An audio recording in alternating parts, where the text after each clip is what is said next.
My whole house is on Medicaid. My husband, me, our baby daughter. Okay, we're all on Medicaid. Without Medicaid, I wouldn't be able to have the birth control in my arm that I have.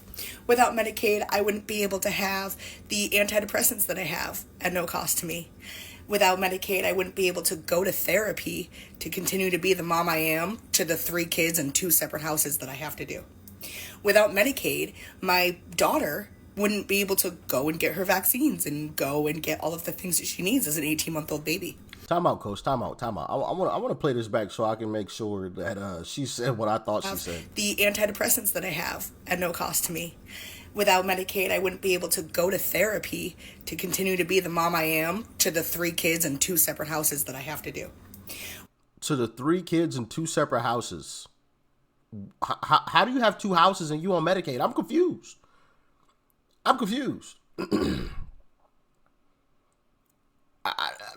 Can anybody explain that one? Maybe there's something I'm missing, but she said 3 kids and 2 separate houses. I mean, that came right out of her Be mouth. the mom I am to the 3 kids and 2 separate houses that I have to do. I'm lost.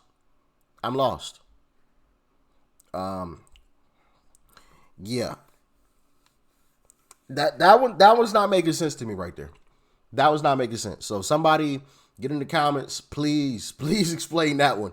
Please explain that one, because I am totally confused by what she means by that. And she's on Medicaid with 2 houses? Without Medicaid, my daughter wouldn't be able to go and get her vaccines and go and get all of the things that she needs as an 18-month-old baby. Without Medicaid, my husband wouldn't be able to go and get the medications that he needs and the treatment that he needs for his disability. Without Medicaid, not a single person in my house would have health care. We are low income. Our only income is my husband's SSI. We're on food stamps. We use food pantries. Okay? Without Medicaid, we would never be healthy. And for us, it's not even like body. It's all mental. For my husband, for me, and then we have a baby who needs Medicaid for vaccines, who needs Medicaid for... I already have 2 children who are diagnosed with autism. So what if she ends up getting diagnosed with autism? We need Medicaid. We need Medicaid. Bro. It's stuff like this that really... I'm calling up Uncle Truck, bro. I'm sick of this. Bro, you're on Medicaid. You couldn't afford the first kid, right? Cool, whatever. It is what it is. Things happen, okay? I'll give you a little bit of grace, a little bit of leeway there. Although you should have been wrapping it up or just practicing abstinence, but we'll give her a little bit of grace on the first one. You couldn't afford it. And then you went and had a second one. You couldn't afford that one. And decided, you know what, we gonna triple it up. Nah, straight to jail. Straight to jail. People that do this need to go to prison. We already paying for you anyway. Okay? So I guess we'll pay for you in prison. Maybe it'll stop people from doing stupid shit like this. You couldn't afford... Bro, we on Medicaid. My whole family's on Medicaid. I ain't hear her say she got a job. She said they live off one income. SSI. From her husband. So, neither one of them are working. Get a J-O-B. A job. I believe that's off of the movie Friday. Man, such a classic. Anyway, get a J-O-B. Job. And if I remember correctly, Trump did change, or Trump's administration is changing the requirements on this type of stuff. Oh, my goodness. Yeah, I need to dive into this a little bit more. Because this is absolutely ridiculous. People like this should go straight to jail. And I know some folks are going to say, well, what about the kids? Bro, we already taking care of their kids anyway. They ain't taking care of their own kids. We're doing it. We're busting our butts on a daily basis to make another dollar so Uncle Sam can come in and take his cut and then redistribute it to people like this. So if we already taking care of the kid, well, we can just send the parents to prison. Send them in prison. Go sit in there for about 10 years. Think about your choices and your decisions. Hopefully when you get out, you'll make better ones. And if you don't, we'll send you to prison for longer. I'm sick of this, bro. And I know some people gonna say, Rich, that's too harsh. Bro, I'm so sick and tired of this nonsense because I've seen it over and over and over and over again. And over and over and over again. People who couldn't afford their first kid and then went back and had a second kid and went back and had a third. It's just like, come on, bro. And then when any of their government assistance get cut off, they all mad and angry and crying and complaining. Ain't got a job in sight. Or if they do have a job, they barely have a job. Bro, this stuff, man. And us taxpayers are supposed to continue to foot the bill for these folks. Continue to bust our butts on a daily basis to make another dollar so that they can get a piece of it. While they sitting on their, see, I almost cursed. While they sitting on their butt, collecting a check, crying and complaining.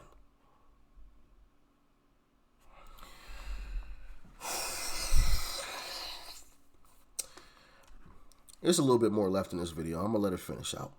I have 2 children who are diagnosed with autism. So what if she ends up getting diagnosed with autism? We need Medicaid. We need Medicaid.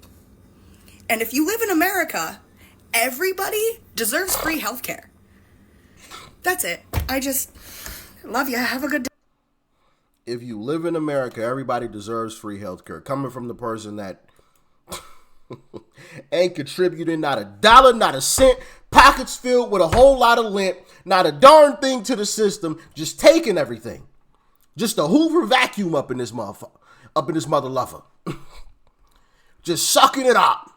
Everybody deserves free healthcare. Bullshit. You know what? Actually, hold on. I want to pull something up. Because Canada has free healthcare. And I want to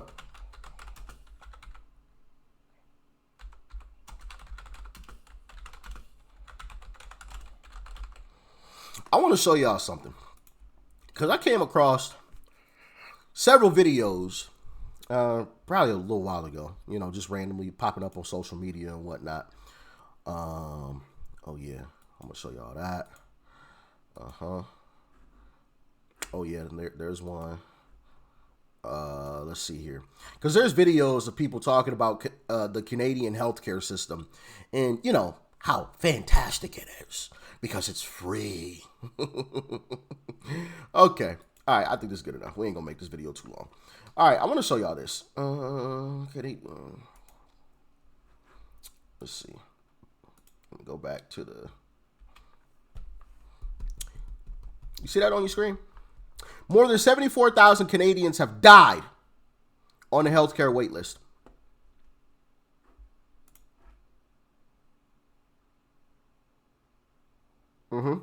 Emergency department deaths hit 6-year high. Doctors point to bed blocking. Yeah, so much for free healthcare. Die in the emergency room. Canadians faced longest ever healthcare wait times in 2024. Wait times for medical treatment by province of Canada. 23.6 weeks in Ontario and 77.4 weeks in Prince Edward Island. Yeah, but free healthcare is great though. I want to play this clip for y'all. I don't know. No, I don't think I uploaded this as a short before. This is an older video. I believe this is from last year, if I remember correctly. No, it's from earlier this year. Check it out. This is a Canadian citizen. I really don't want to keep telling you this story.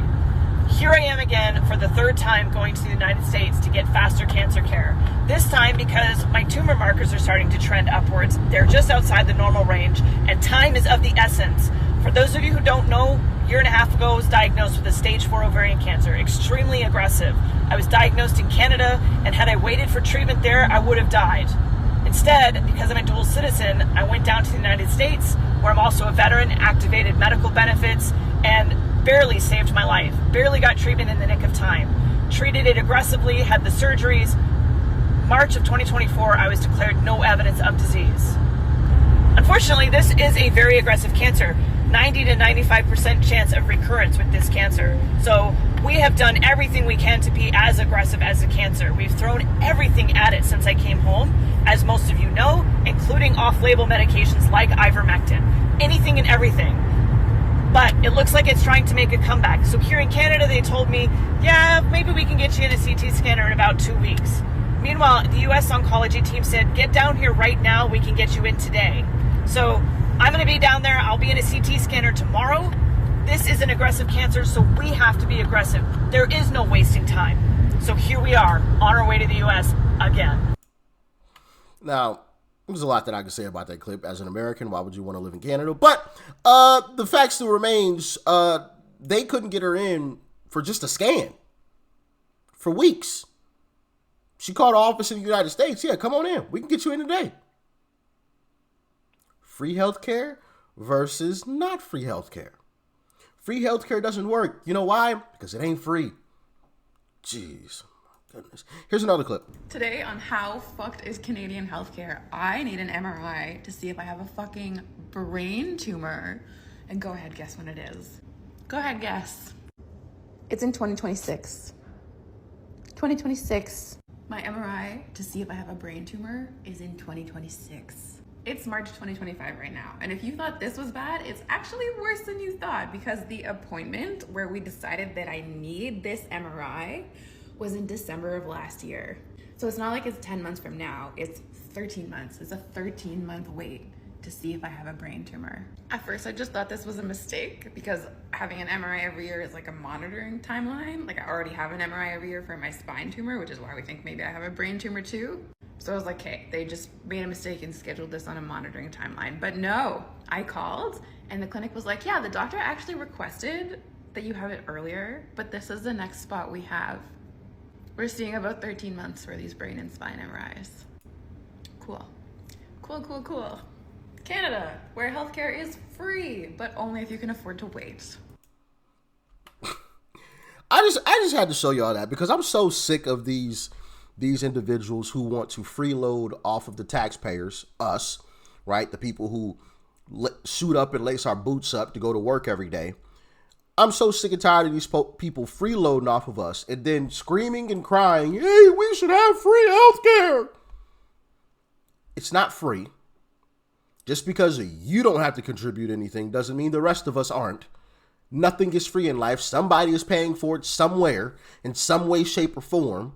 And number two, it is trash. It is absolutely garbage. Now, is our healthcare system perfect? No, it isn't. I think things are way too expensive, right? Things are extremely overly priced. But it's a whole lot better than having to wait 13 months just to get a scan. That is absolutely ridiculous. 13 months to get a scan. For the other lady, it was 2 weeks. Just to get a scan. We're here in the United States. Come on in. Come on in. We got you. Easy peasy, lemon squeezy. So yeah, man. Hey, we need to shut all this mess down, man. We need to shut all of it down. These freeloaders, people like this, bro, kick them off. Kick them off. Kick them off. Go get a job. Get off your behind and get a job. Okay? And for the folks who are getting government assistance in terms of food, right? EBT, what do you call it? Food stamps. I could not think of food stamps to save my life right there. We need to cut back on the amount of food stamps people getting. I've seen way too many people selling their food stamps. How in the world are you selling your food stamps? I've seen way too many overweight people on food stamps. How in the world are you overweight on food stamps? I'm sorry. It just doesn't make sense to me. I ain't saying we got to starve folks, but we need to cut back a little bit. We need to cut back a little bit, okay? You got people selling them. You got people that are overweight, extremely overweight in some cases, just living off food stamps. That is absolutely ridiculous. Ridiculous. And for people that are getting Section 8 government housing, you got about a year to sit on government housing. After that, buy a toilet and a ruler and get your shit straight. I don't care how many kids you done laid down and had. You knew the choice that you were making when you opened your legs. Go get a job to take care of them children or go to prison. If you can't that should be a new policy. If you can't take care of your children, you go to prison. You got 12 months to get some government assistance because obviously everybody hits a hard patch in life. Everybody does, right? We've all gone through hard times, been through hard times. Everybody, right? So you got 12 months. After that 12 months, if you can't buy a toilet and a ruler to get your shit straight to take care of them children, go to prison. Go to jail. I guarantee you all this nonsense goes out the window. Gone. Vanished. Everybody all of a sudden got a job. Everybody out here busting their butt to make sure they make a couple of dollars to take care of their kids. Ain't nobody online talking about, oh, I need food stamps and blah, blah, blah, all this nonsense. We're going to go back to shaming folks who need government assistance, right? Who want to live on government assistance, okay? Because not long ago, people weren't like bragging about this. This was like shamed upon. People would, walk to the office with their heads down. Now you got people openly, proudly. Oh yeah, look at I'm getting my food stamps. Come on, my food stamps. I'm getting my government assistance. Like, nah, bro, this is ridiculous. This is ridiculous. I don't know, man. Y'all get in the comments. Let me know your thoughts and your opinions. If you agree or you disagree, let me know. Stay safe. Peace.